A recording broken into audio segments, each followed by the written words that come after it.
কিয়ামতের পূর্বে শেষ রমজান মাসের দিকে দক্ষিণ দিক থেকে একটা মৃদু বাতাস বইতে থাকবে, যা হবে অত্যন্ত আরামদায়ক।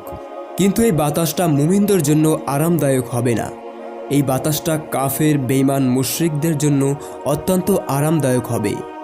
দক্ষিণ দিক থেকে যখন বাতাস বইতে আরম্ভ করবে, তখন মুমিনদের বাম পাঁজর এবং বগলের নিচে প্রচণ্ড পরিমাণ ব্যথার সৃষ্টি হবে।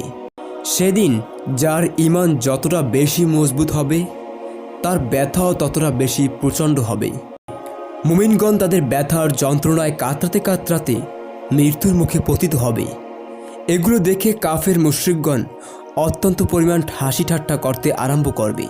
অথচ মহান আল্লাহ পাক রব্বুল আলামিন তার মুমিন বান্দাদেরকে কিয়ামতের ভয়াবহতা থেকে মুক্ত রাখার জন্যই এই মৃত্যু দান করবেন।